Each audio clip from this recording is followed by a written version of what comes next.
Election 2024, a millennial coming of age. With young people making up to 43% of registered voters in this election, this was their time. They made their mark in KZN, especially where they drove the narrative, and ultimately the MK party coup, which is now emerging as the winner in the province. How did it happen? Ironically, it began with the EFF. That seed of political conscientizing in the youth was planted in 2013 when they burst onto the political scene. Take Nkulu. He was born in 1994, the year of our first democratic elections. He was 19 when the EFF was formed, ripe for the picking for the red berets under leadership of Julius Malema. The EFF's bombastic defiance drew in the youth and masse back then, but Nkulu is now 31 and has matured, no longer an angry 19-year-old, a millennial who's come of age, and with that, a shift in political mindset. Enter the 2024 elections and the power of the born-free vote, a political maturity. This, as many young voters have said, was their 1994 moment. I used to support Malema when I was younger, but now that I'm older, his anger doesn't appeal to me. He's focused on dividing us as a nation when we need to work together, Nkulu tells me. It's an interesting insight. In KZN, the MK party, the new kid on the block, draws the same appeal as the EFF did, but more. The MK party has given the youth a sense of identity, a political home which reflects their traditional values, and this distinguishes it from the EFF.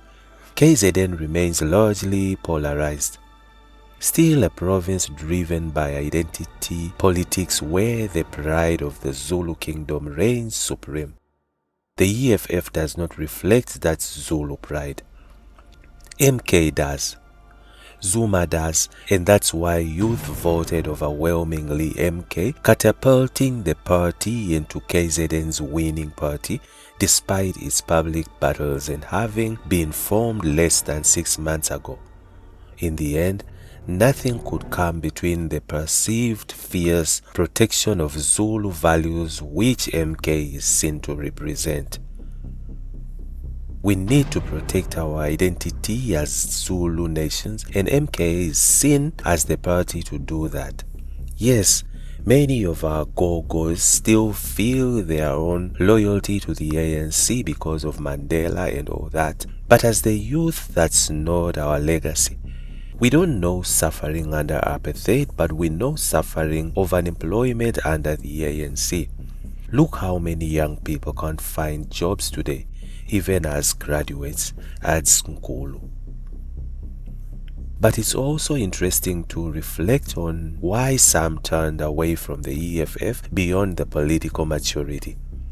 I supported EFF previously, but not anymore. I don't agree with their policy about open borders.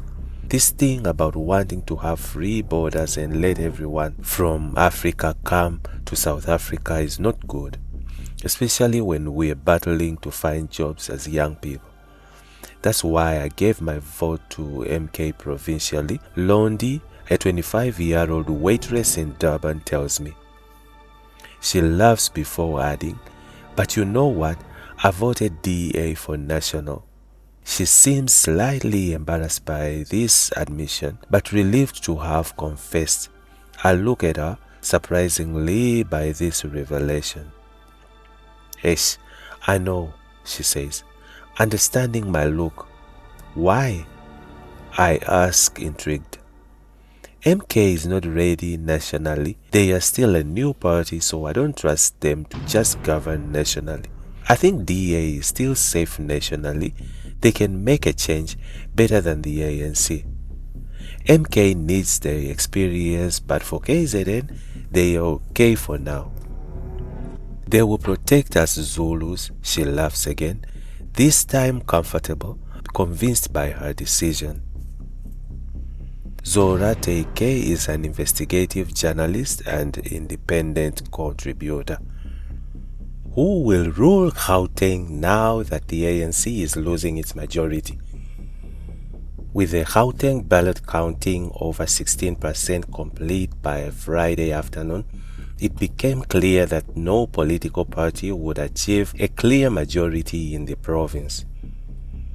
At the time of writing, the African National Congress ANC held 33.37% of the vote, giving it a narrow lead over the Democratic Alliance DA, which had amassed 28.92%, while parties such as the Economic Freedom Fighter EFF and the MK Party were emerging as kingmakers with respective tallies of 12.84% and 9.42%.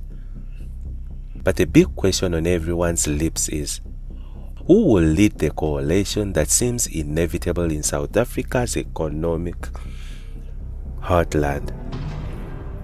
The DA is part of the multi-party charter MPC that also includes Action SA 4.16%, as well as the Freedom Front Plus 2.42%, and a few smaller parties that have so far amassed under 1% each.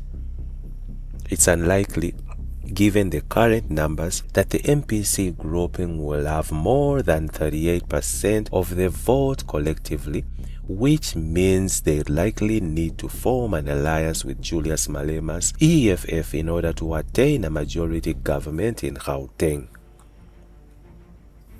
Of course, the ANC could also theoretically edge past the finish line if it struck a deal with the EFF and one of or two smaller parties.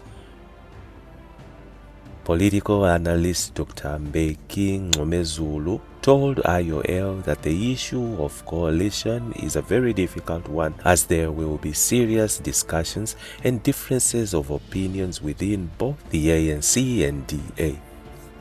However, given the current numbers, the DA appears to stand a better chance of putting together a coalition than the ANC does, Mr. Ngomezulu believes. The EFF remains as much as a wild card as it does a kingmaker, particularly given its reputation for not going the full distance with previous coalitions. But could the multi-party charter work together with the EFF? At last, one of its members feel that could be plausible. Action SA Provincial Executive Committee member Ruben Masango believes there is a possible path to leadership for the MPC in Gauteng. The charter also has a running start of sorts because coalition discussions within the MPC have already taken place. Masango told IOL he felt it would be easier to negotiate a coalition with the EFF on a provincial level than it would be on a national level, although the resulting government would have to ultimately serve the people first and foremost and be approved by the party's national leadership. However, as they stated before, Action SA would never enter the coalition with the ANC. We strongly believe that we are where we are because of them, so once you bring them in, it will always bring back the problems that we are trying to resolve, Masango told IOL. However, it appears that its biggest alliance partner, the DA, is keeping all options on the table, at least on the national level. Its Council Federal Chairperson Helen Zille told IOL on Friday that the DA working with the ANC was one of many potential options, given that the latter is projected to fall below 50%. But what happens if none of the political parties can agree on a coalition? In that case, a minority government is still legally possible, in which the party with the most votes still takes office, but many political analysts believe it will be extremely difficult for such a government to function, as opposition parties will be able to gang up on it and block anything from laws to budget that needs to be passed through legislation. With the ANC remaining mum of who it might enter into coalitions with in the 14 days following the election, the future political landscape is anything but clear at this stage. But if there were bookmakers in politics, it's unlikely they'll be getting too firmly on the ANC retaining power in Gauteng. And that's it from Injibs Network. Stay tuned to our celebrity and gossip news.